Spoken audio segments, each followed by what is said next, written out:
Recording. Brilliant. Okay, welcome everyone to this morning's session for The Power of the Sacred Feminine. This titled Goddesses, Mystics and Holy Women with Anaiya, Sophia. My name is Andrew Paulson. I'm the manager for the Scientific and Medical Network.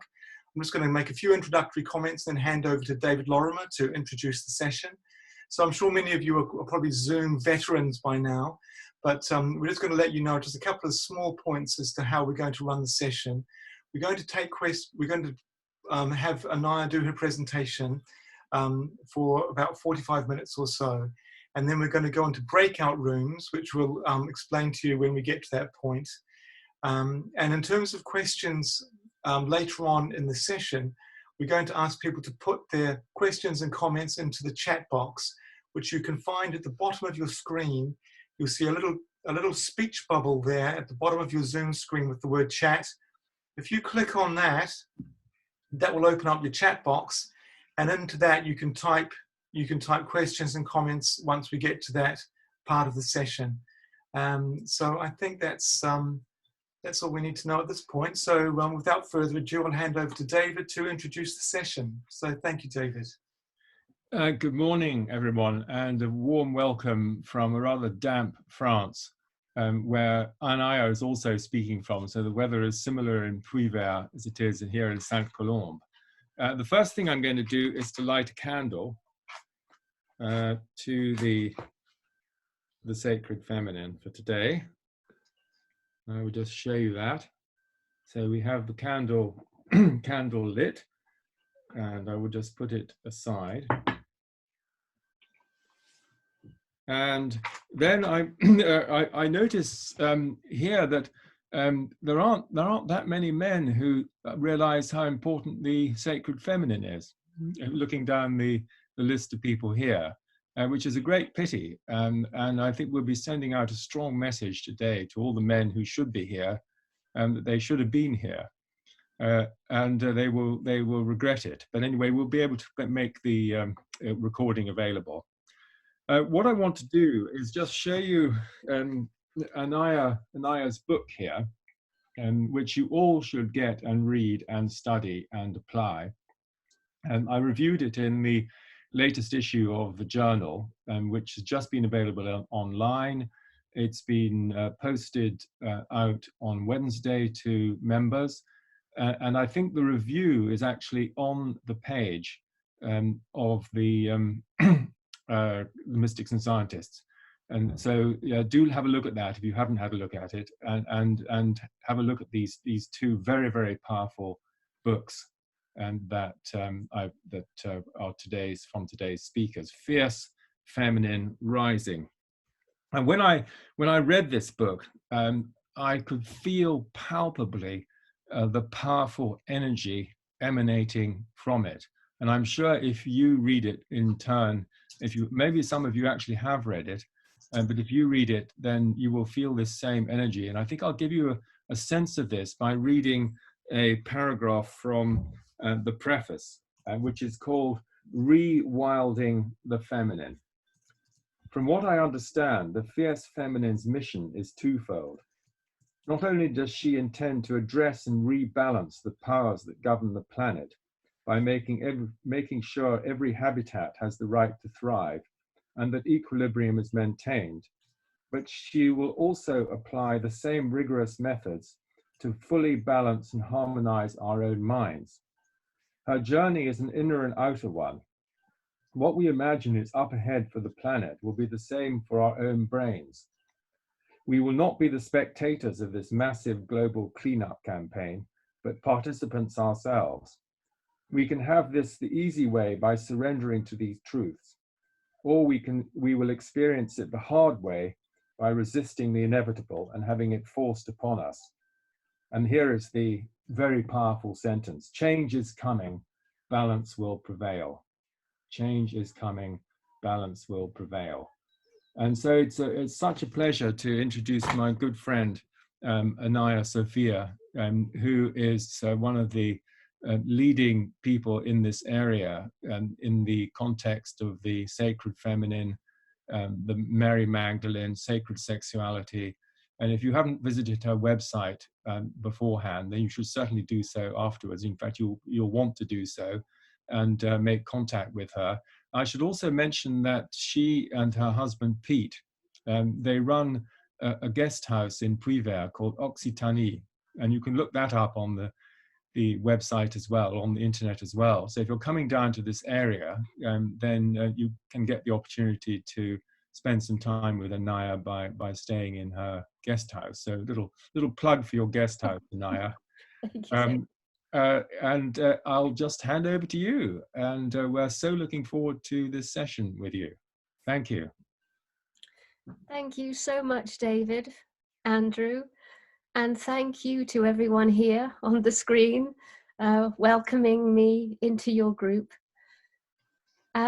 I would very much like to bring in the presence of the land that I'm sitting on, that David is sitting on, and that is the old Cathar heartland of southern France and a little bit of northern Spain, because I cannot help but feel this needs to be mentioned on this gathering together. If you don't know your history of the Cathars, we can send out a little link. I don't want to go into it here, but we could say at this very early stage that perhaps the Cathars are the spiritual descendants of Mary Magdalene, of John the Beloved, of a very, very pure essence of life and beingness, which to me is that sacred feminine presence again. Now, 699 years ago, the last Cathar, parfait, pure one, holy man, was being burnt at the stake. And whilst his flesh was setting aflame, in joy, in elevation, as his eyes lifted to the sky, speaking to the one who sent him, he made it very clear that in 700 years we shall return, when the laurel turns green again. That's one of our native trees. Now that 700-year mark is 2021. That's next year. And I often quizzed this understanding. What do you mean when the laurel turns green again? This is one of our native trees. Sometimes the offshoot of that is called a box tree. Now, 2.5 years ago, we had an invasion of Asian moth butterflies that absolutely just turned up 1 month. And at the beginning, it was all very delightful because these dancing little white butterfly moths were everywhere. And when you walked past, they'd suddenly plume up into the air. And it was very magical. And we were all so impressed with this new creature in our midst. Towards the end of the summer, we realized that they were nesting in the box and laurel trees. And within a year, everything had turned dry and brown and barren. They'd absolutely stripped the surface resources of that native tree. That's when my attention started to pick up on that prophecy yet again. Now it is May, and so far no one has seen any Asian moth butterflies, and yet last year was a significant drop in numbers.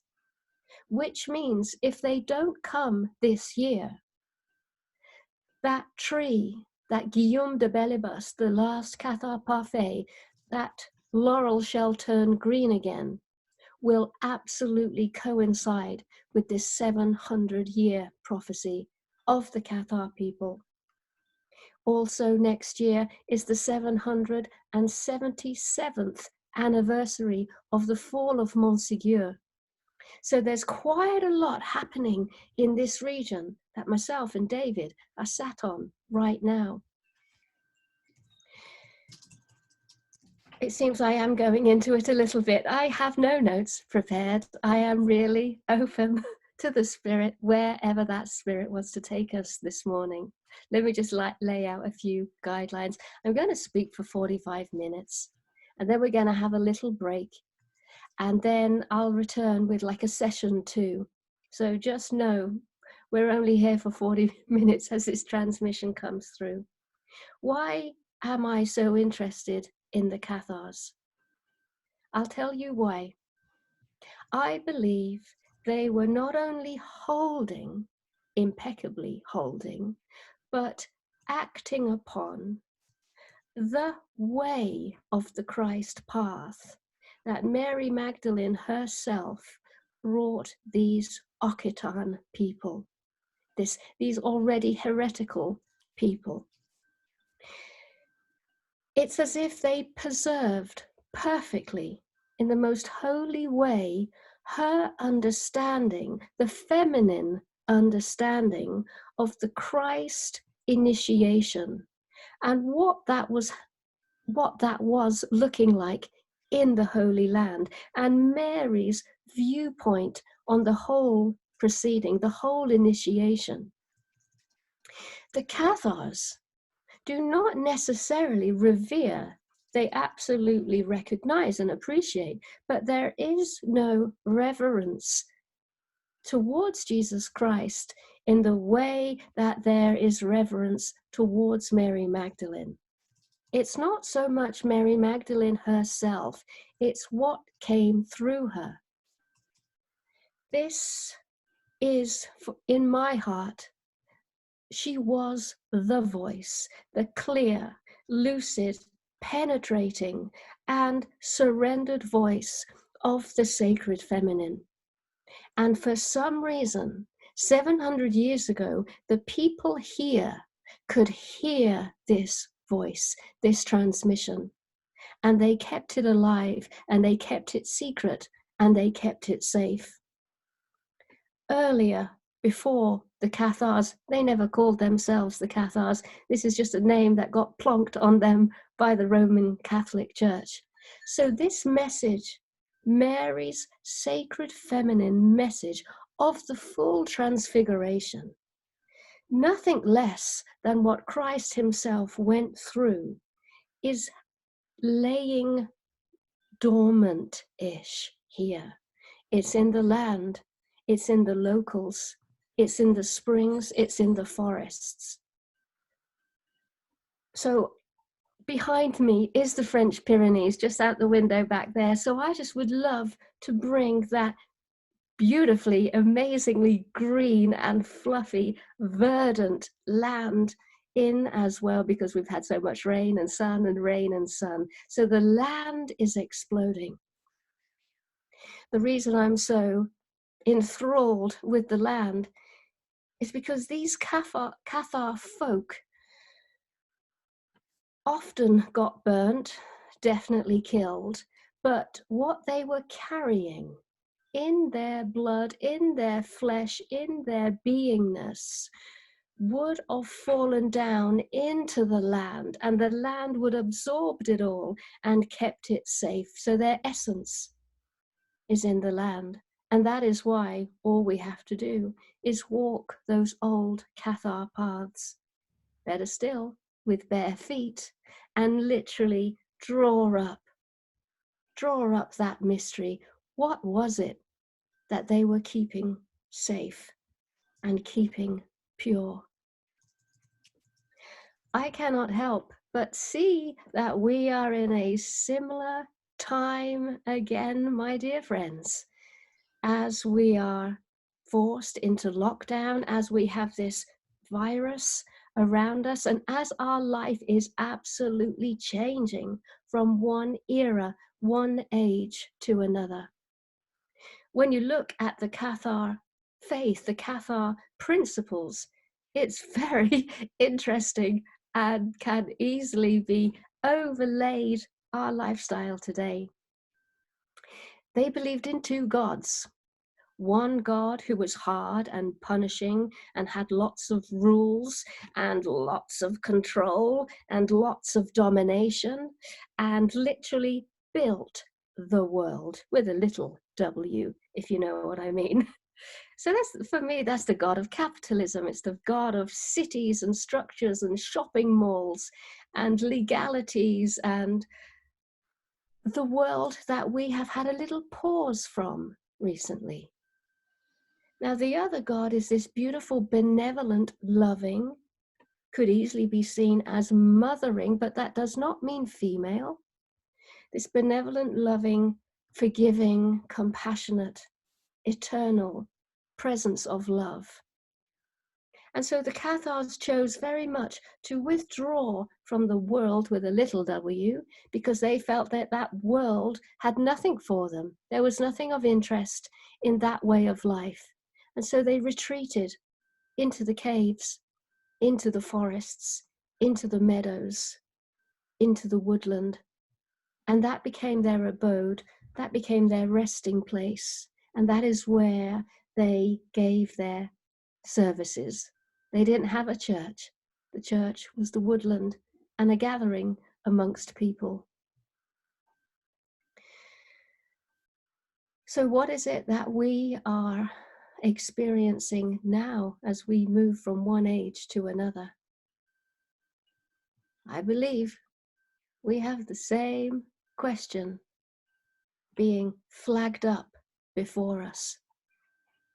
A question that seemingly looks like stark, rigid duality. Do we want this world, the one that's crumbling?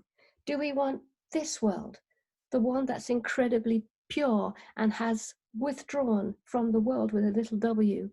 Or perhaps, if we just last long enough for our mind to really find the eye of the needle and slip through to that third potential, not this nor that, but the third potential, the unknown, the mystery, then perhaps we will have a rewired mind that's connected to a rewired heart and body and beingness that can slip through the eye of the needle, appear on the other side, and be the fresh, innocent face of this new earth that is in our midst. It's right there, like a little shimmering mirage, with the question, are you or are you not going to rise up and become this? I believe the sacred feminine in her light and dark persona is about opening this potential, this possibility, this birth canal for us to go through that eye of the needle, that ultimate initiation. At the moment, we are a couple of days into a 40-day descent into the underworld. On May the 13th, Venus seemingly fell from the sky because she's going down into the underworld for 40 days. She's following the story of Persephone, or the story of Inanna, where this beautiful light face is going all the way down through the 7 gates of the underworld, discarding all of her divine attributes at every doorway, like her crown, her lapis necklace, all of these divine elements that gave her the superpowers, until she hits the throne room in her absolute essence. There's nothing of an external fashion that is bringing through her divinity. So the crown, the belt, the jewels have gone. Inanna believes for a moment she has lost her divinity, that she has surrendered it in order to meet her dark twin sister, Ereshkigal. Now, when that happens, what that sacred feminine who's mapping the story, who's bringing the elements together, who sent Venus on her journey, who also imbues Ereshkigal, the dark twin, what is potentially possible here is for Inanna to not say, oh my God, I'm meeting my dark twin. What is she going to do to me? And not for Ereshkigal to say, oh, and here comes the light one. How nice.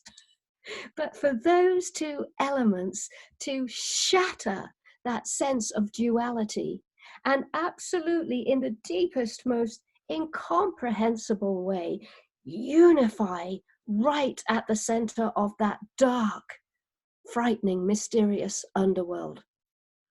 Inanna and Ereshkigal become one.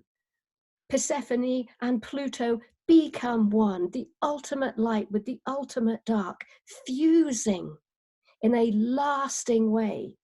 And that is what resurfaces back up into the world again. So us humans, we're all on this journey right about now. North Hemisphere, Southern Hemisphere.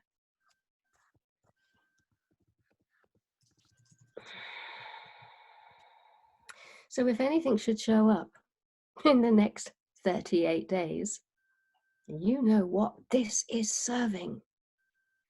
It is serving this ultimate initiation, and that is what the sacred feminine brings. And she can bring it in the most pleasing, heavenly, holy, tender way, or she can bring it in a fierce, feminine, outrageous, uncontrollable, wild way. Change is afoot. The sacred feminine always brings change. Now, I'd like to put a little message out there right now to the menfolk, because this sacred feminine energy is not only in women. And if you think for any moment that it's not going to come your way, it's not going to emerge within you, it will probably emerge outside of you, first of all, in your female friends, in your partners, in your daughters, mothers, and most definitely world events. Because if you please turn in and start to look at your deep internal self, you will find that there is a very patient feminine energy inside of you who is absolutely parched and hungered and quite desperate to be born within you. And here's the big word, again. We can even, if it makes you feel so uncomfortable, just remove that word feminine and stay with the word sacred. That is what is waiting patiently to rise within you again. The sacred, the internal, the feeling, the intuitive, the instinctive, the creative, the visionary, the unknown, and the changeable. Now, I understand for the menfolk, because my husband's downstairs and he works with men, and he's forever telling me this thing about change is really uncomfortable for the masculine mind. And of course, the masculine mind can also be in females. The masculine mind loves order and loves structure and loves following things step by step by step. But my beloved dear humans, we've run out of that time. We have spent that luxury. That step-by-step, rigid, linear process is being taken away from us right now in this age. And I understand for the masculine mind, it's a feeling of the handrail being taken away. The banister's gone. The thread that I was lovingly following has just been taken away from me. And now we have that mind activity, that anxiety, the where, the who, the when, the maybe, where, I need my answers, I need my answers. So now we're in that strong dualistic Vishon again. That's that descent into the underworld. And to the men who's listening, it's coming. You will have this experience. Please listen to these words. You are being invited to come out of a dualistic, structured, linear, I have the answer mind. None of us have the answers. And in that cracking open of the mind, you will find the sacred. That is where we find the feminine essence rising up inside of you. That is like coming out of a great big long sleeping beauty sleep, where suddenly the things that were important are no longer important anymore. And the sacred brings a deep breath back to the heart, the life of the heart, where you will realize just how immensely connected you are with everything that has a heartbeat, everything that has blood, everything that has life. And to begin with, for the masculine, that is a little bit too much emotion. There's an overwhelm. There's a, no, I don't want to feel this. This is too big, too overwhelming, too engulfing. But I just want to say to you, be with it. Trust this awakening. Trust the overwhelm. The overwhelm is a surge of energy to just lift the cap that may have been stuffing all of this down, whether it's in your throat, your solar plexus, your heart. Let the overwhelm come. Let yourself, and here comes my favorite word, annihilated. Everyone says I chose that word on purpose. I didn't. So it's a palpable thing. This is not something we go through in our minds and in our meditations. Before we have a little experience, let me check the time. Yes, perfect. So since we've been going into this underworld, I've been looking out into the world news. Where is it? Where is it? Where is this going to come to us? And of course, recently, and I only want to give you this as an example, it may not be true, probably, knowing our news channels, it's not true, but it doesn't matter because it sets in the mind a journey. So a classic piece of news that's coming up recently is that Trump is employing the military to make sure we have this mandatory vaccination. And of course, my American friends are absolutely pulling their hair out. I suspect that this is just another element coming into our great big cauldron of uncomfortable experience. It's a thought form.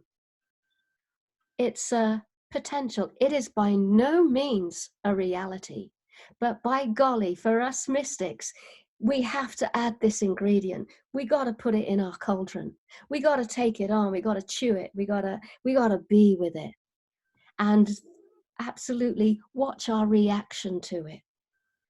I was speaking to Pete this morning about this, saying, wow, let's just imagine we do have a tank outside of our front doors with a whole bunch of soldiers armed with their vaccinations. And of course, you know, they roughly grab our arm. And of course, we're like, no, no, no, I do not give my consent. Now, my mystical mind really amps that one up. I really get into it from both sides. The person having her arm pushed into, and also the soldier absolutely convinced he's doing the thing.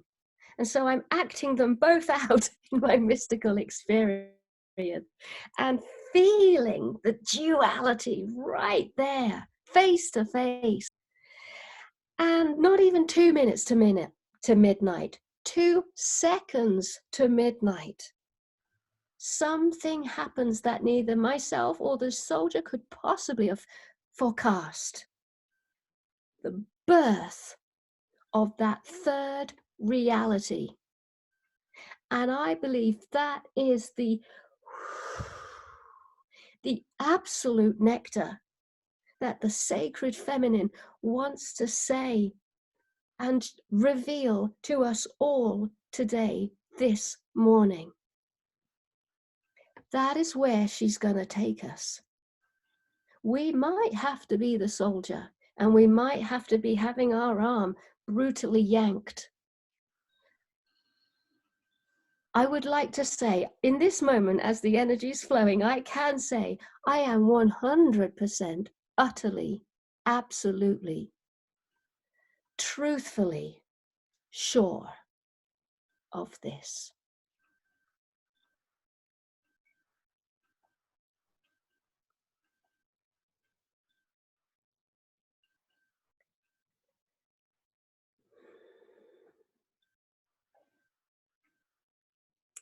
And why I want to tie us now with the Cathars back then? They faced the same situation, and I suspect same energy. It's always been here. It's an element within our creation that produces that strong dualistic challenge. You could say, yes, but the Cathars died. They did die. They did go to the stake. Yeah, they did. But we're still speaking about them. And we're still speaking about them possibly with even more conviction and more passion. Did their message get lost? No. Are we all waiting on tenterhooks for the 700-year anniversary? Yes. Have the people gathered? Have these mysterious foreigners all moved into this corner of France? Yes. Are we back again? Yes. Oh God, yes. We are back with bells on. Was it extinguished? Was it squashed? No. Was it just sleeping peacefully until the right time again to pick up where we left off? Yeah. Did anyone suffer? No. Why? Because that suffering is actually the joy and the ecstasy and the building of holiness to make that transition from life to death. You just have to look at your Christian mystics to realize that is the truth.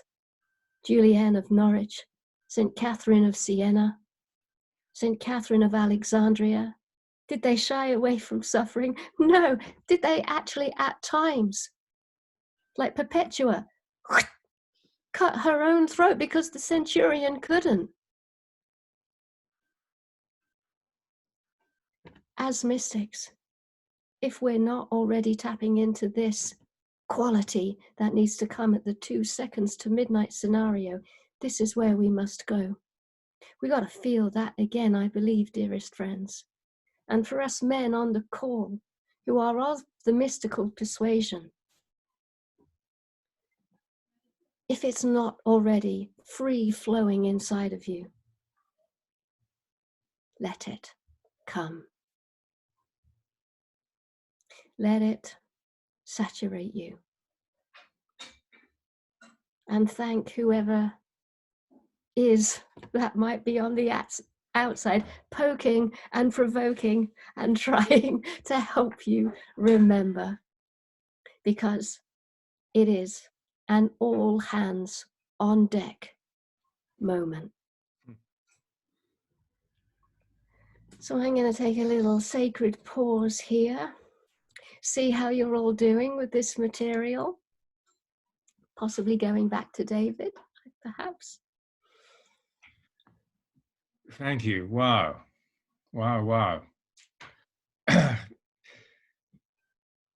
Being down here, I'm part of this, as you know. I mean, why did I come back to this area? Well, it's the same mission. And this revitalization of the feminine, love, wisdom, power as well, spiritual power. And it is in the land, you're right. And when you walk some of these paths, I remember last year just coming up to Montségur and being on a path with some friends and realizing that these are the very paths that these people would have gone on in pairs. and also the Cathars had women initiates, women priestesses, if you like, the most famous of which is Esclamande de Foi. And you can find an article about her on Anne Baring's website.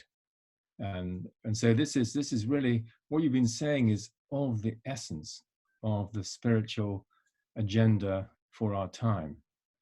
And I'd like just to mention at this point the Gospel of the Beloved Companion.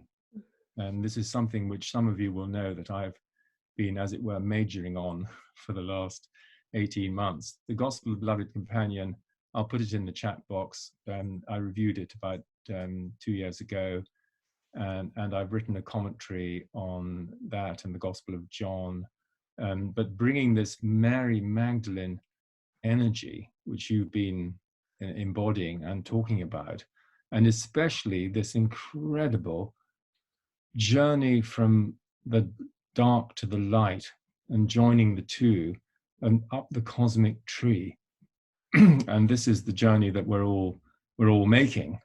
And I loved your third way, because to me it's so tempting, and we've probably all been doing this, to project the evil intentions onto other people. It's happening a lot at the moment, and we don't know. And as you say, a lot of people that we are projecting things onto are actually well-intentioned from the point of view that they believe is right. The Catholic Church and the Inquisition, they were well-intentioned in the sense they thought they were doing the right thing. And that's always obviously a big trap, that we think we're doing the right thing when we're not doing the right thing at all. But I thought the intolerance, the suppression of opinions, this is all going on now. I thought there's a wonderful parallel. So do you want to come back a little bit on that, or shall we go into small groups? What do you feel? Yes. Well, yes. No, I would like to open to some little questions in the chat box, if there are any. I really want to. I just want the Cathar presence and the comparison, the Vesica Pisces, between that then and us now, and definitely just dangling the essence of this third potential. So if there are any yes, let's take some questions in the chat box, and then in a few minutes we'll go into small groups, breakout groups.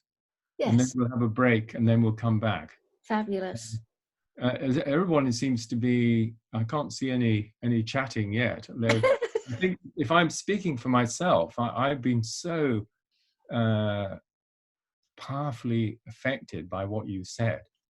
And I suspect that everybody's feeling the same.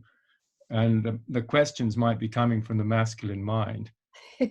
Well, if there's no questions, that's a good job. Yeah, absolutely. I can see a few things. No, there's no questions. Right.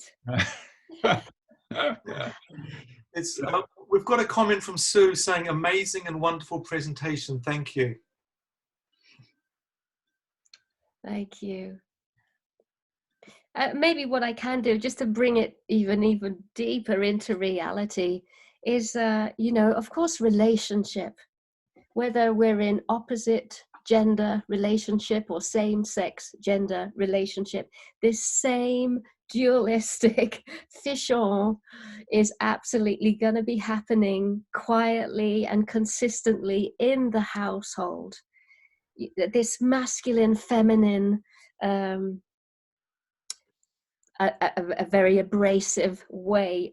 The beginning of the journey is kind of like a battle for supremacy. Patriarchy, matriarchy, which way are we gonna go? And this just funnels all the way down to male, female in the household. My way, your way. So, this period, every form of duality is up for work, for energy, for looking for that third option. So keep that in your mind. And when you see yourself being triggered, getting drawn into something, I've tattooed it on my brain. What is the third option in all of this? It's not my thing. It's not his thing. What is the third? And the sacred feminine within both will know the third. You'll just sense it. It just bubbles up. But it means absolutely laying the ego down. And, that's what we're all in as human folk at the moment. So we do have a question, a number of questions that are just coming up now. Okay. Roderick saying, how do you relate the radical change, rebirth, annihilation of the single mind and the universal change in human society that is to be forced upon us? Can we handle these things as they arise? Wow, that requires a different part of my brain to answer. I can see that. Yeah. I utterly believe, as I said, in this space, whilst the spirit is flowing through me, I do not believe for 1 minute that mandatory vaccination is coming and all of the other stuff we see on social media. I don't believe any of it is coming. The utopia, the mandatory vaccinations, the new earth, happy, singing, clapping reality, Trump, Gates and Fauci. I don't believe any of it. My mind is utterly in the unknown, not as an emptiness, but as a presence of our origins, our roots, our innocence. It's kind of like a white realm. Nothing has been defined, nothing has been chosen, but there is still life here, nevertheless. So I'm not going to the, it's all going to be okay and we're going to be a bunch of hippies going to the market like myself and David in the south of France. It's not that reality, and it certainly isn't soldiers grabbing arms and putting a vaccination in the arm reality. It's something, we can't articulate it. I'm not articulating it. But I am sure if we all get quiet enough on this call, we start to come into contact with it. And the sort of hopeless frustration is we can't speak about it. Maybe we can conjure up an expression of it. But that's as far as our human system goes. Right here, right now, in this moment.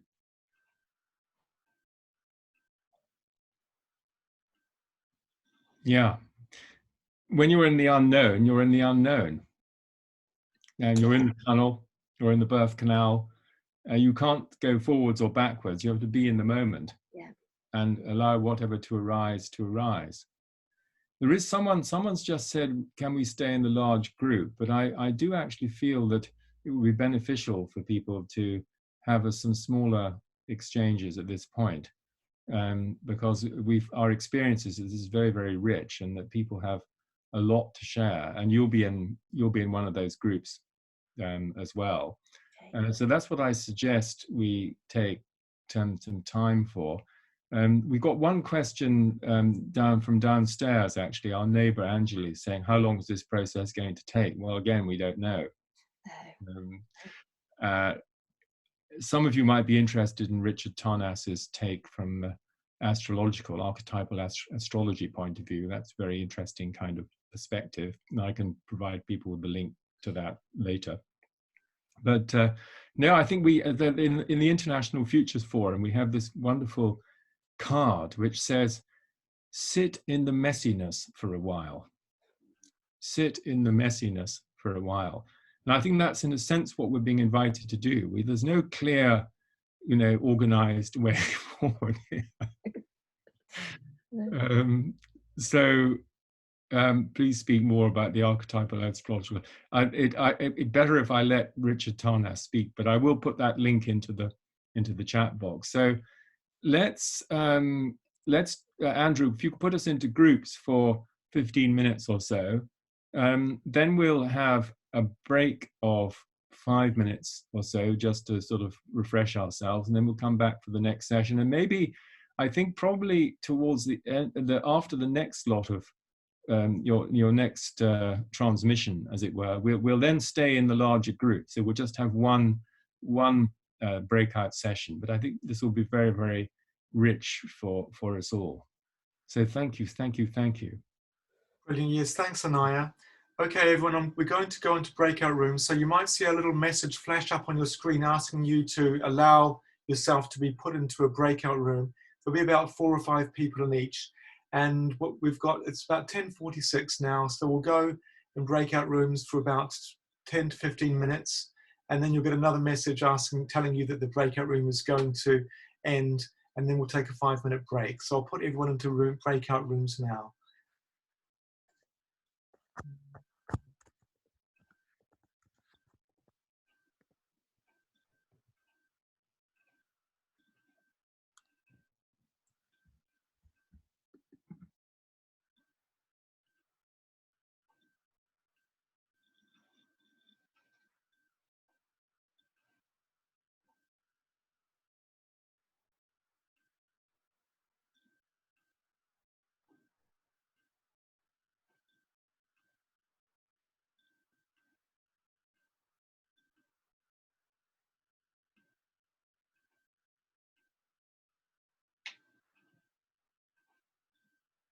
So I think we'll now take a 5-minute break just to stretch and anything we need to do, and then we'll come back for transmission 2. Thank you. I was just trying to find my copy, Anaiya, of Voltaire on the Cathars. Oh. And it's I can't find it immediately, but I did review it a couple of issues ago in our journal. Because last week I was reading his treatise on tolerance, which he wrote in 1763, because I thought to myself, what would Voltaire be saying now about the intolerant situation that we're in? Yeah. And it's very much resonates with what you were saying about the parallels between these times. And there's another conversation to be had about that, maybe over our next dinner. Yes. So welcome back, everyone, and I'll hand straight over to you again, Anaiya. Thank you. Thank you so much. That was absolutely lovely to go into that little breakout group. You know, in all honesty, I was a little bit like, how are these people going to receive me?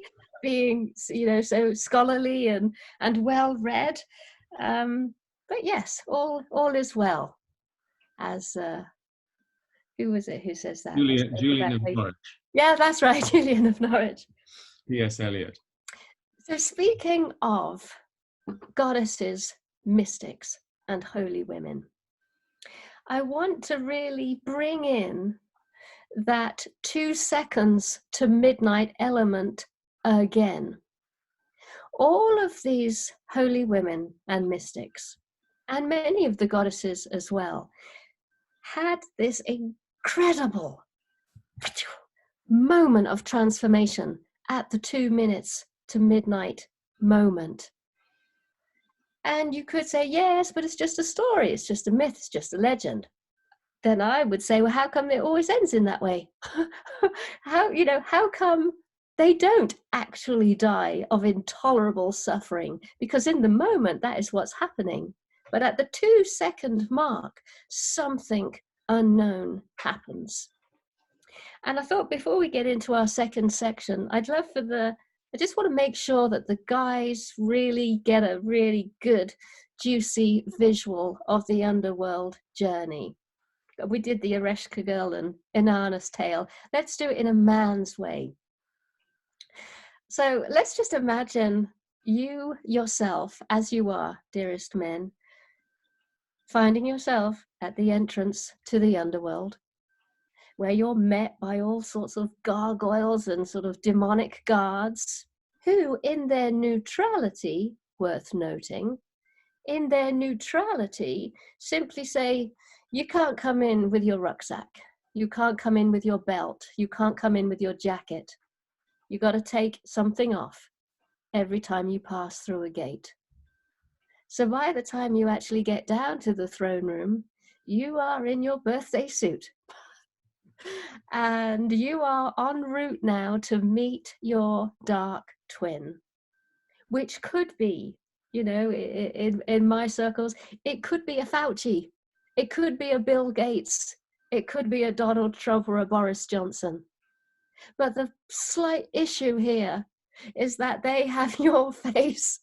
It is your absolute replica of your face on their visage, on their appearance.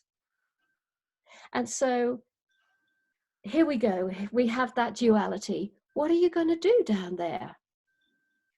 Of course, the mind is going to go into immediate duality. Fauci and his vaccination. And Fauci is going to look at you and go, hippie, hippie. What's going to happen at the 2 seconds to midnight moment where you and Fauci and Boris and Trump and whoever it is that you most despise? What's going to happen when your two hearts genuinely open to one another? Because whatever, as David was saying, whatever we're projecting onto them, they are so projecting onto us.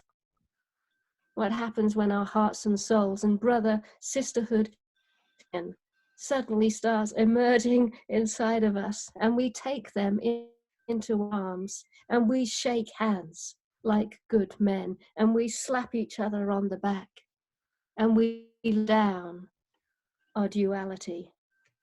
Who is going to walk out of the underworld now?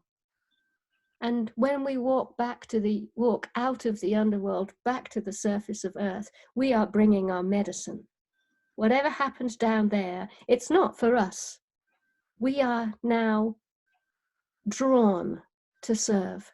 We're here to deliver our medicine out to the ones who haven't gone into the underworld yet. So that's a lovely man's tale of going down and meeting his dark twin.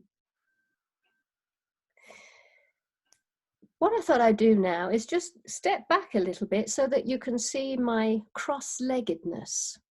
Because I'm a yoga person, I've enacted this underworld scene in the body to be done at times when I'm really up against that seemingly opposing force. So I'll take my little microphone with me, so you should be able to see me, no problem, and still hear me.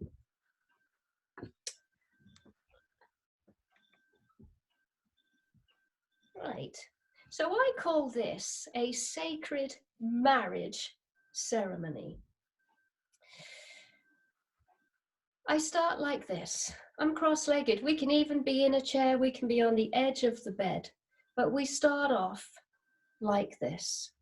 Hands relaxed and on the knees.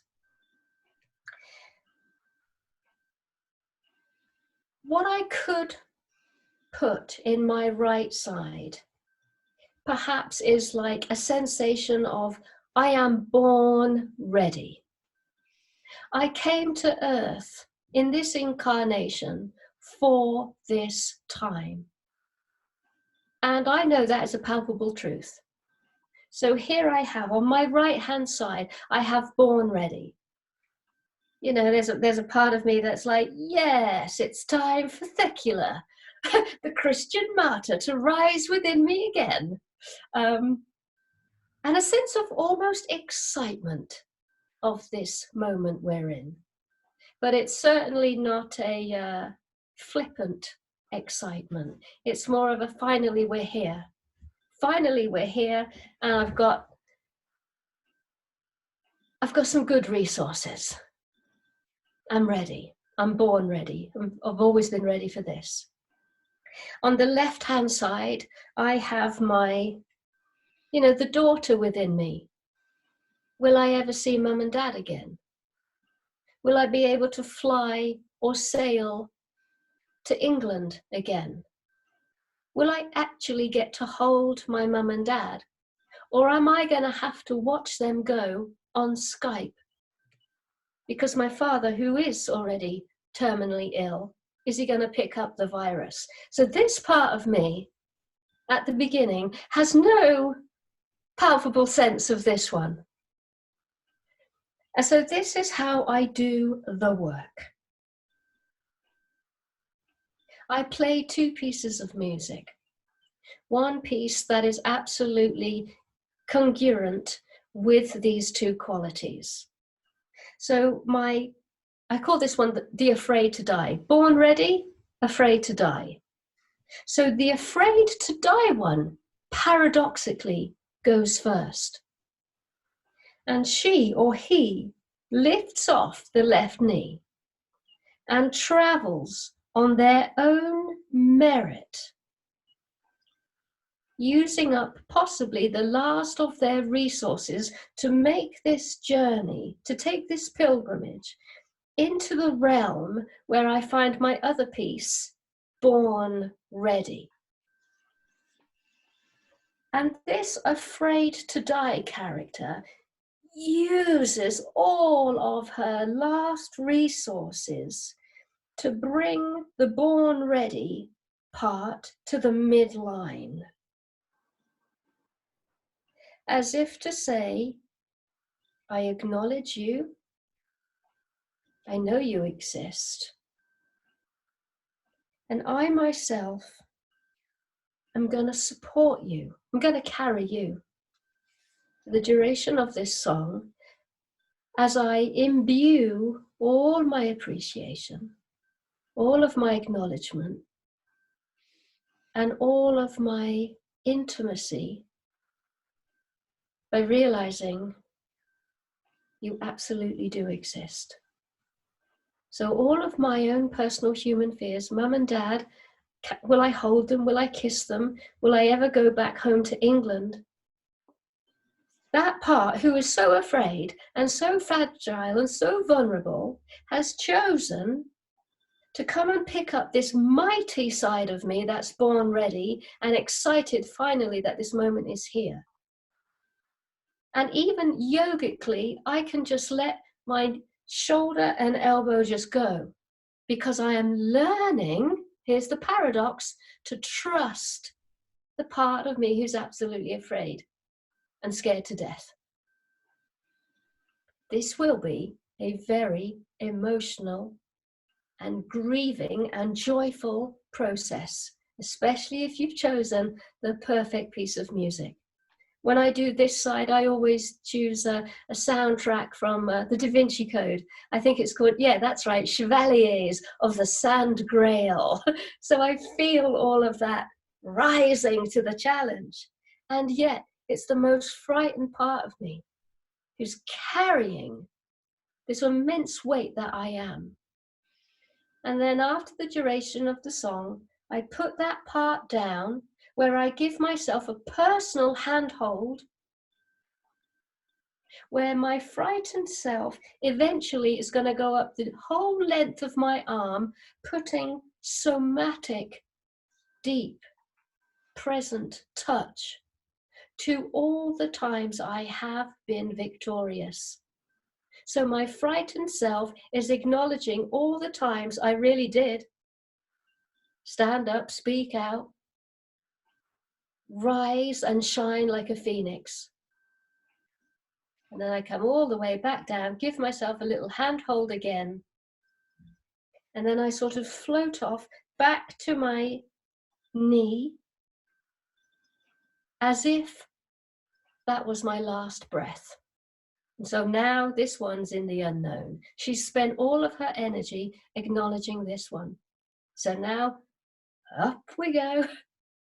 And now the born ready is coming into the domain of the place who's afraid to die, afraid of the vaccinations, afraid of, will I ever go to England? And this one just swoops in and brings this little tender, fragile being to the midline as if to say, I've got you, sweetheart. I've got you. You got to remember, this one, am born ready. So those moments when you melt down and silently cry in front of your parents, not showing them your tears because you are quietly keeping them going as you go through this massive ordeal yourself, I am holding you. I use a piece of music by Michelle Featherstone. It's called I Am There Too. It is the most, it's a woman on her piano. There's never, ever a dry eye in the house. And these tears are the tears of resilience and courage and fortitude and more of the I can do this. It is immensely healing. And then we graciously put this one down, personal handhold. And then the born ready one, again, somatically, silently touching the most pristine, gorgeous moments of vulnerability. So for instance, you know, me on Skype with mum and dad, absolutely holding, because I know they're thinking it. We're just not talking about it yet. So I'm just acknowledging those vulnerable moments. And the times when I do open up to full trust of this unknown. So it's a silent and wordless meeting that's going on with this touch. My frightened self knows exactly what my born ready self is touching. Can't speak about it, but I know exactly what it is.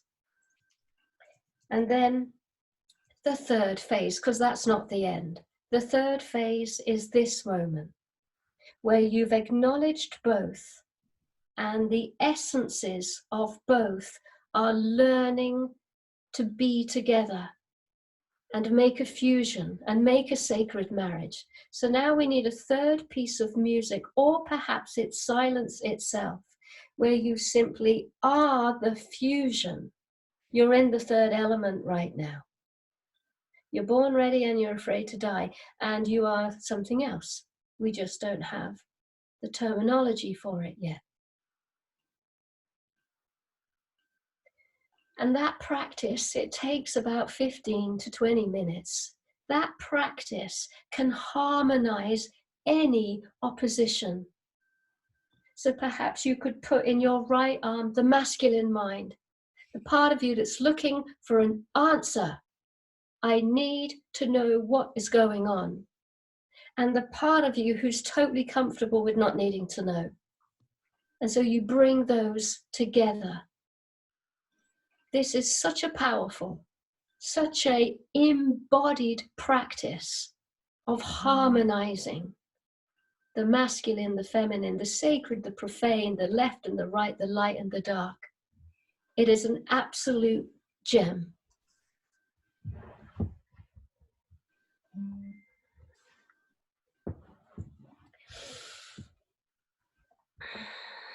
So with that floating within us,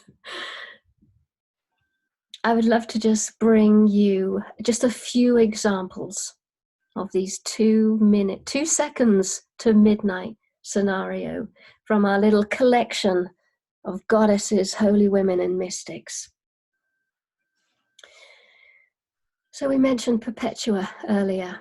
Perpetua was a Christian from Tunisia. And so she's newly born into this lovely fledgling, gorgeous, pure faith. The church hasn't really got its hands on it yet. And so our beautiful Perpetua decides to just refuse to do any more blood sacrifice. In the Roman way, I believe it's weekly, It's just simply part of being Roman and towing the line as a Roman. Everybody was expected to make a little animal sacrifice once a week, just to keep things going, keep the Romans happy, show that we're still part of the Roman way, but we're just practicing this lovely fledgling faith. But Perpetua, who has been so struck by the beauty of Christ's, maybe Mary's teachings, especially the sacred heartness of it all, she just decided, no, I shall not be spilling any more blood. And so, of course, that draws attention of the Roman guard, that no blood is pouring from this household. And there was a tolerance of the Christian faith whilst being Roman. This is before that intolerance. But unfortunately, Perpetua brings in that gaze of the Roman stare. And so she's arrested, and the case builds, and she just keeps holding her ground. No animal blood flowing from me. I simply cannot. It's not that I'm refusing not to. I simply cannot. This faith has sunk into me. I cannot and will not do it. So, do what you must.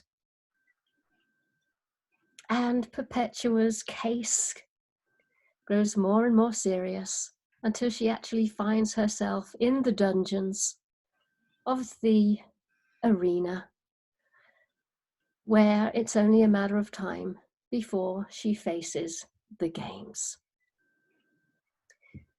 Perpetua is so in the light of her faith and accepting, okay, games it is, that she starts to befriend fellow prisoners, and she starts to preach and heal and bring in the beautiful grace of the Holy Spirit. Let's just go back to the Cathars for a moment, of the consolamentum.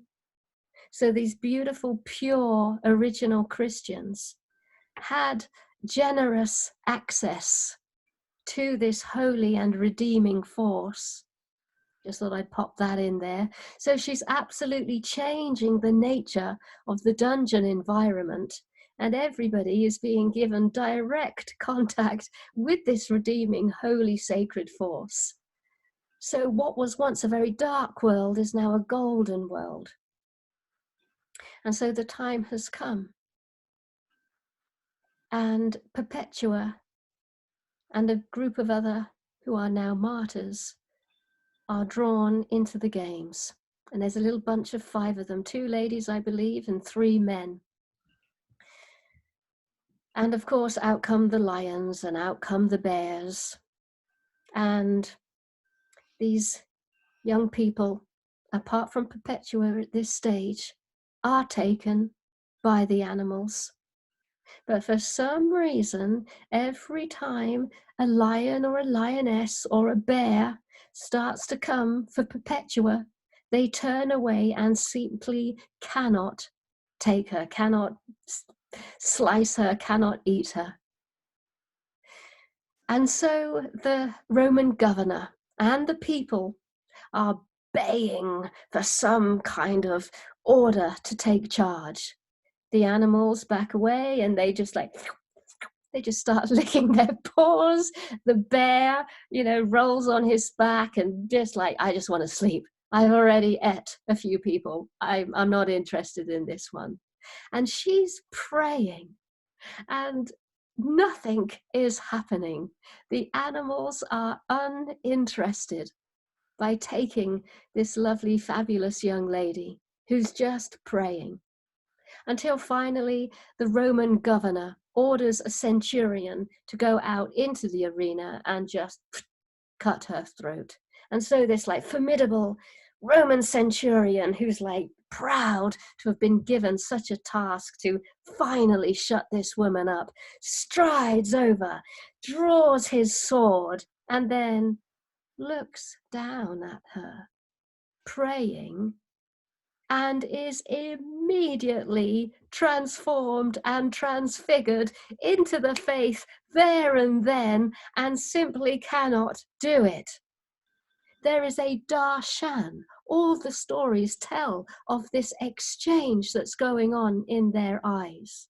The young eyes of Perpetua looking up, knowing this is her moment because it is her moment, and the Roman centurion looking down and absolutely refusing, I cannot do this, and seeing the truth in her eyes. So he staggers backwards, lowers his sword, and cannot do this. The Roman governor is furious and commanding down, take her life.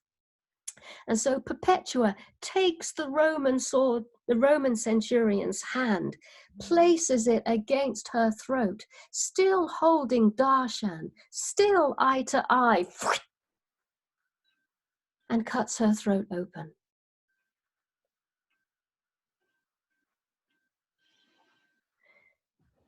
Because of Perpetua's writings, we know that she knew where she was going onto after this life. And the Roman centurion is in darshan. So however intense it was at that moment when she grabbed his hand, it's now gone to the next level. Is he beside himself in guilt and shame for taking her life? No. Has he been transformed forevermore? Yes. What about the spectators in the arena? 50-50, maybe on a good day, 80-20, 80% transformed, 20% still holding on.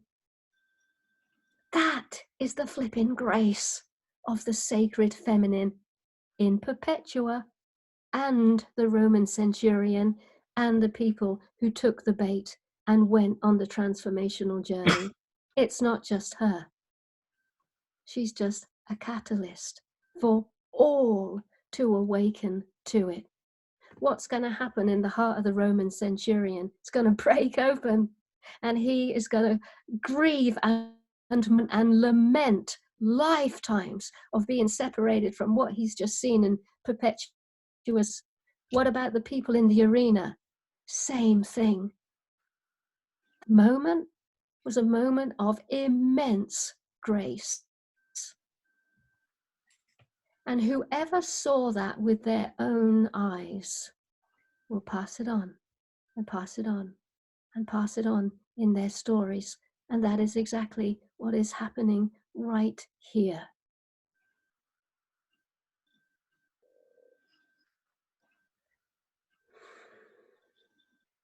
That is the great gift that the holy mystics bring us in their stories of transfiguration.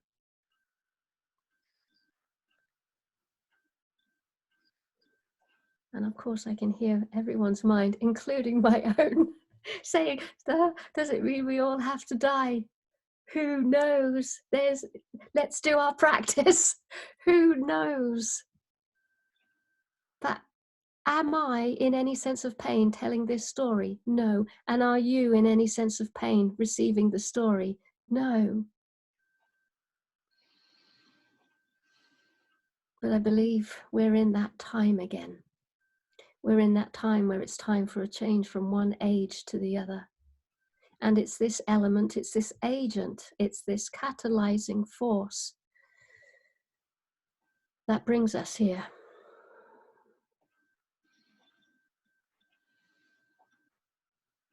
Another little piece, if you haven't already had enough.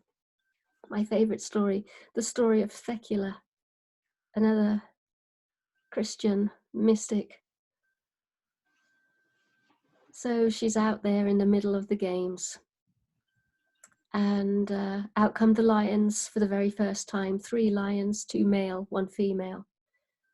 The lioness bounds over, ba-bam, ba-bam, bounding towards Thecula. And of course, Thecula must be like, here is my moment.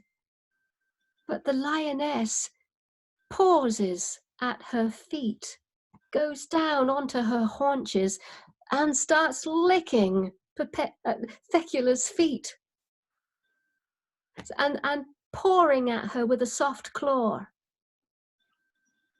And then she turns on the other two lions and protects Thecula from being taken. And so the Roman governor has to like scratch his head and go, oh God, now what? Oh, I know. Let's send her into the pool of wild sea lions. Thecula has been refused baptism by Paul, even though Thecula was his most devout devotee. He kept saying, now's not the time. Now's not the time. I can't baptize you. Now is not the time. And so Thecula, in the middle of the games, sees the pool with the sea lions, where she decides to jump in and baptize herself. In that moment of the games, she goes down 3 times in the name of the Father and the Son and the Holy Spirit. I declare myself baptized. There's the sacred feminine right there. A normal person thinks they're entering the water to get eaten by wild sea lions. Those who are fully in it see an opportunity for self-baptism, not knowing what that's going to bring, but what it brings, according to the tale, is a circle of white fire around Thecula, and the sea lions can't get to her. Thecula would not have known that. She just saw the opportunity. I can finally die in my faith, but she doesn't die. And when something like that happens in the games, the governor can only, it's been 3 attempts now, he can only declare her free to go. And that's what happened. She's free to go. The animals didn't eat her. The lioness fought off all the others. She baptized herself in the pool, and everyone has seen. So even if I, the governor, decide she's got to go, I'm going to cause civil war. I have no choice but to surrender and clearly allow this woman to walk free. So if that isn't enough, gorgeous, fabulous, hopefully in your body recognition, then I don't know what else can do it, but I'm convinced you've received your medicine. Yes, and it's about that time. So perhaps going over to David. Well, thank you. What an adventure. I should also mention that you have stories on your website. And I know Marianne, my wife, has been listening to your stories every evening, and she's absolutely enchanted by this. And we've been enchanted. I've certainly been enchanted by the power and images and meaning and significance of these 2 minutes to midnight moments, and how they can witness and resonate down the centuries. And of course, the oral teaching of traditional cultures is always in stories. That's how people learn. It's how they learn about courage. We've just been talking about courage, conviction, integrity, beauty, all of these. These stories can inspire us, as you've inspired us in this way. And I didn't know either of these stories. And so I'm very grateful, to have my knowledge expanded in that way. Thank you. Thank you.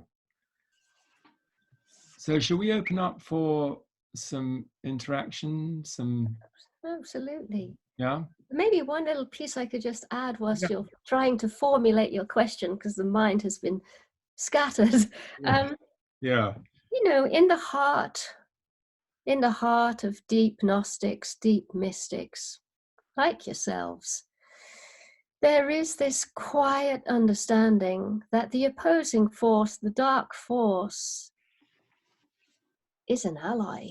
You know, when you really go in, it is an ally, not because we're meant to accept it, but because we are being invited to really deepen our faith and our path and the way we travel our path. You know, it's an agent of ever deepening faith.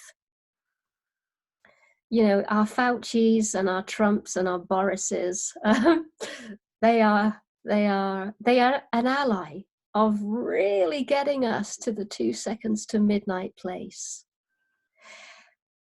And that is what I love about Gnosticism. That's what I love about the mystical path. It takes a while to get there, but when you do get there, you can just sit down into this well-worn, leathery armchair, and it's so well-worn because you've been there lifetime after lifetime after lifetime, and the armchair has really got to know the shape of your seat. So you're just like, oh God, I'm in the armchair of gnosis. This fear of the mandatory vaccination is my most perfect, tailor-made ally to keep remembering my tales of Thecula and Perpetua, especially the one about the self-baptism. That is just, thank you. Thank you, guys. Thank you, Fauci, Trump, Army, thanks.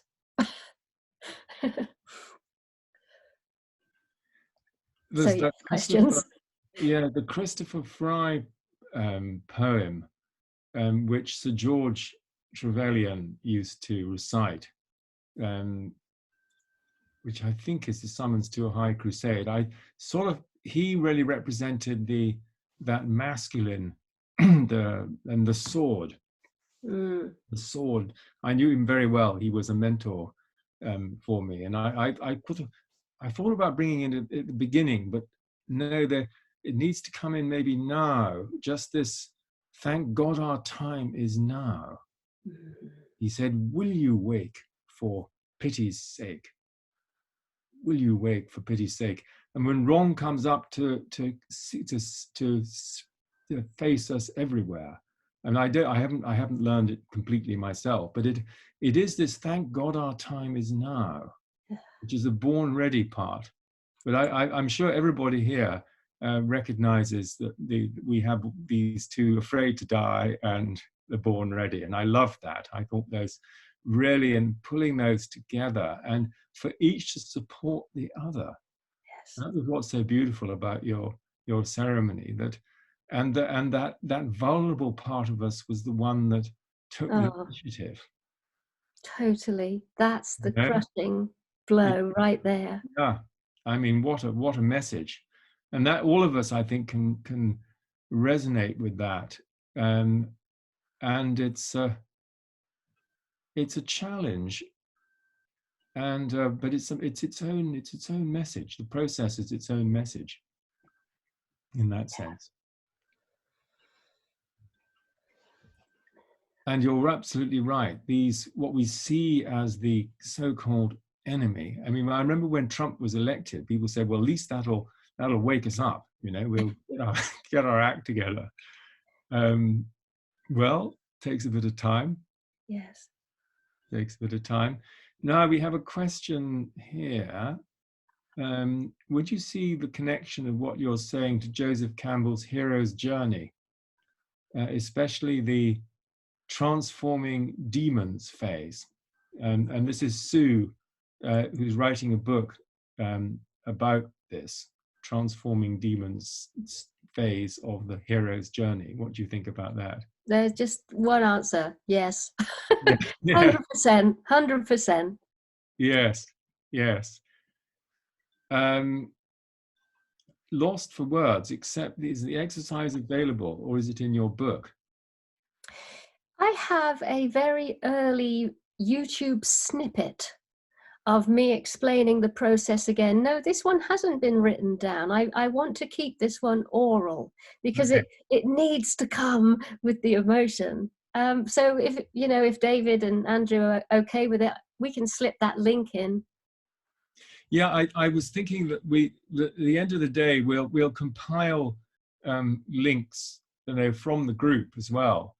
So if there's something that any of us here would like to think is valuable to share with each other, then we can send it all to Andrew, and then Andrew can send an email out with obviously the access to the recording as well, so that people could re-look at what you've done from the recording, and then they'll be able to do the exercise as you've done it.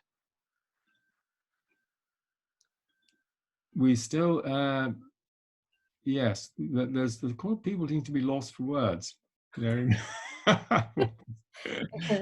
I bring here's another question. Does born ready mean something beyond us, or that we may choose to follow or work with the afraid to die? Yeah, that's a good opening doorway. As a Gnostic, one of the pillars of Gnostic understanding is that we made 3 promises. When I often imagine us as like little globes of light, nameless, faceless, genderless, and we're just sort of like semi-sleeping. And then the absolute one says, "Okay, guys, who's opting in for human life?" And we sort of go, "Yeah." Still very sleepy. And so God summons us, a whole arena of little souls poking their arms up.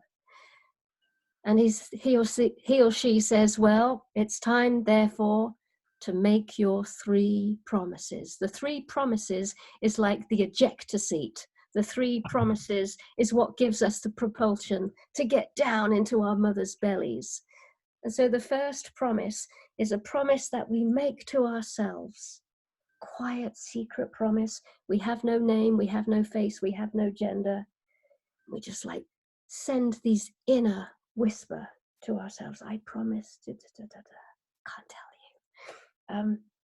And then the second promise is to all the other little souls that we're kind of in this experience with. Oh my God, this little bunch, we've all agreed to go together.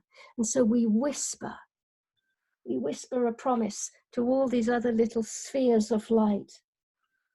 And now, of course, we got the third promise, where we look before the absolute one, because we know this is the ejector seat moment. And we just utter, oh gosh, it makes it so emotional. We utter this final last promise to the absolute one, which we know is going to be the moment where you're not going to be able to see him or her anymore for a while. And so as the last bit goes out, we're down. We're in the wormhole. And we're coming down into our mother's belly. And so the born ready is the part of us that can remember those promises. But it's going to take a lot of tears, beautiful tears, to get those promises back down on paper again.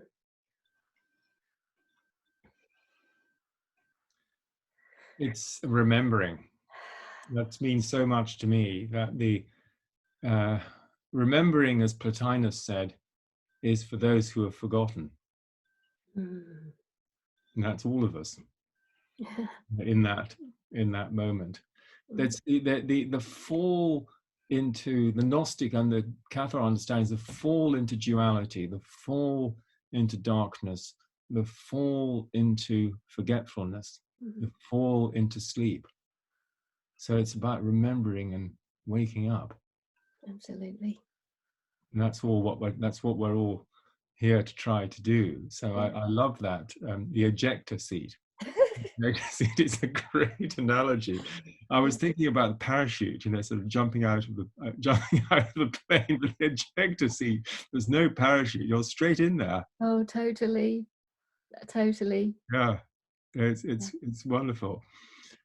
So this really is this is very much my own understanding of this path of, and our identities, our social identities are a kind of thick covering that we need to somehow penetrate and get through in order to remember who we really are. Yeah. Remember who we really are. Nameless, faceless, genderless. Someone says, I love them. Maybe our sense of loss and grief is about leaving this realm and our promises. Let me share something with you, which is the sunbeams of the paneurythmy, Peter Dunos paneurythmy, the sunbeam. The symbolism is that you move away from the center, which is this moment, the promises, the remembering. You move away from the center to the edge, to the periphery. And then you move back to the center. But it doesn't all happen at once. You go away, then you come in, and you go back out, and you come back in. And then you circle round each other in the two pairs. And then at the end, there's this incredible piece of music. And all you say to yourself is in Bulgarian, you say Raya, Raya. And you wave your arms like this. And Raya is paradise. And as we wave our arms in the Rila Mountains with our brothers and sisters, we remember. We remember. And because the music is so exquisite, and there is a moment of this, what I call divine nostalgia. Oh, lovely. Oh. And you think, that's it. Yes. That's it. Yeah.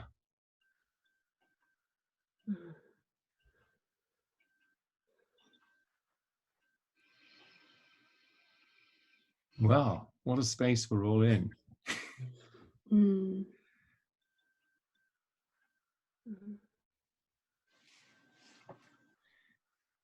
I wonder if we should, is there any other sort of exercise that we might share at this moment? Or it just feels like not a time for questions and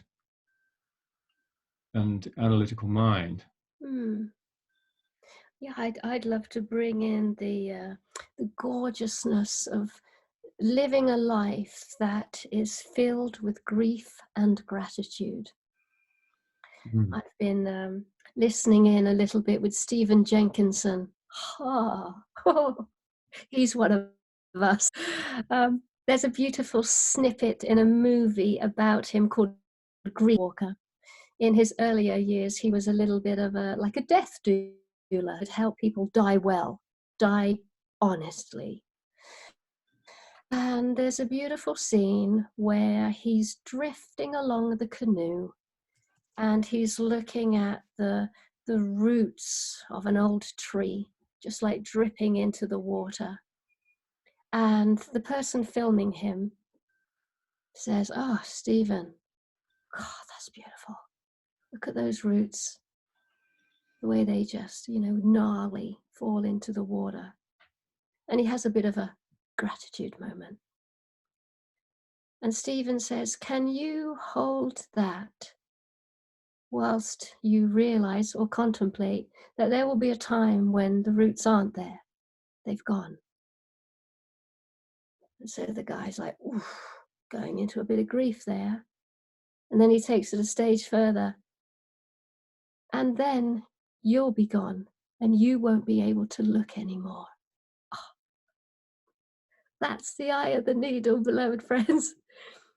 This union between grief and gratitude and how they sustain and deepen one another. So that the masculine in men and women hasn't been none too keen on grief. They're like, let's avoid that at all costs. Feminine part of us, men and women, says, no, silly. that's the one that opens the door. Grief and gratitude, grief and gratitude, grief and gratitude. A bit like what you were saying, David, in the middle and now to the edge again, in the middle and now to the edge again. We need not be afraid of our grief. Stephen Jenkinson is definitely a chap to have a good look and listen to. And I can't help feeling, well, I very much feel drawn, to the death doula-ship, to making sure that that element is in the new world that we're currently co-creating. Dying well, not necessarily reaching for the medication to keep us alive, especially if we've reached old age, or especially if we're in a terminal disease. The old way, keep each other alive as long as possible, keep back the pain, keep back the illness. And Stephen says, no, this is the illness. This is the illness. On the medication, trying to eke out our lifestyle, our life force. What if we use what we've got left now to die well, to die honestly, to die at home? Not in the hospital, not with the doctors and nurses, but to just die naturally. And that the suffering is not seen as suffering with the old mind, but it's seen as the mystical mind, the Perpetua and Thecula mind, the Clara of Assisi mind. They all had these prolonged periods of suffering, getting themselves ready. But they saw the suffering, the dying off of the body, as their way of experiencing their beloved on the cross. He speaks so much that we have this death phobia. That's why we're all like, mandatory vaccination. We've got this phobia against death, which is the time when we can really relax into this last feminine part of living life in the sacred feminine, in the body. There's no escaping the body when it's dying and in pain. So it could be seen as a blessing. The last phase is a blessing to finally at last really be here. Of course, it's easy for me to say this. The body's healthy at the moment. Will I be saying it when it's my time? I really hope to God the answer's a yes. So there you go. There's another little last offering from the feminine. Dying well, dying honestly, dying naturally. And he always says that the way we die is our final offering to our family. That if we die well, we leave behind our legacy in our nearest and dearest. And this is precious. I saw one of my partners die a few years ago. I only had a few visits with him, but it was very real, and it was very honest, and it was very natural. And it frightened the bejesus out of me, because here it is, here's death, and here is someone I know and love very, very well. And they are literally slipping through my fingers as we share these last moments together. And to be honest, I was a little bit of a mess. I was a little bit of a state. Now, me and him, we had this secret hand squeeze, because he knew that I can get a little bit in social circumstances, and he was the extrovert. I know it seems like I'm the extrovert, I'm not. He was the extrovert, so he would like go into this social setting, and he'd feel me energetically go and he'd give me this special little squeeze, it was like a braille. It was like da da da da da, which meant it's okay, I'm going first, you'll be fine in a few minutes. Now, when I saw him in these last days, I obviously kind of did one of these. He had one arm that was operative because his stroke had taken 4/5 of his body. With the operative arm, he took my hand. He can't speak anymore. He's lost the use of speaking. And he gave me our special squeeze. He died well. And I'm carrying that in me.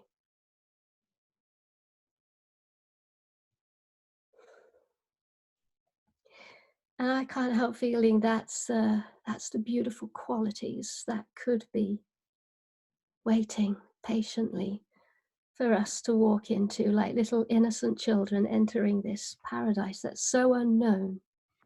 But I can't help feeling there's interactions like that peppered throughout this new world. A moment of death and a moment of birth. A moment of rebirth, in fact.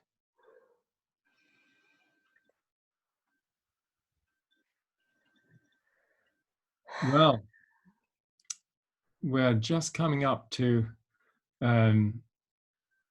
time here. What can I say? I think you've taken us on a beautiful, profound journey into various different realms, into the light, into the dark, into the constriction, into the fear, into the love, into these different aspects of ourselves. And you've invited us to find the third way. Find the third way. And this is a hugely challenging task, but one, we can do it. We're born ready. That born ready part of us, we can do it. And we can do it all the more powerfully together. Yes. Not just on our own. And this really is the time, to come together. And we've come together in a small group today to do this kind of work. And this will resonate. This will resonate. And I'm put in mind of the paneurythmy that when we do these gestures of, let's say, giving and receiving, you can't have one without the other. No. To give and to receive. Then we are sending out that impulse, by our own bodily gesture, by our thoughts, by our feelings, by our heart, by our mind, by our will, everything engaged. We're sending that out. And so I think we're sending out certainly some light from this, and you've got your thing. We can maybe blow these out together in a moment. So I'm incredibly grateful. I'm grieving because we're coming to the end of this session. But I'm so grateful for it. My heart is warm. My mind is light too. And I think I'll stop using any more words. But if people may want to put a little more into the chat, you can connect with Anaiya on her website, and I'm sure people will want to follow up in various different ways. So thank you from the bottom of our hearts, and we look forward to, hopefully you'll be able to join us later with Christine as well, so we can have some further interaction. But in the meantime, much love to everyone and light, and we will blow out the candle together and see each other later. Okay. 1, 3. 2. Yes, there you go, David. 3, 2, 1.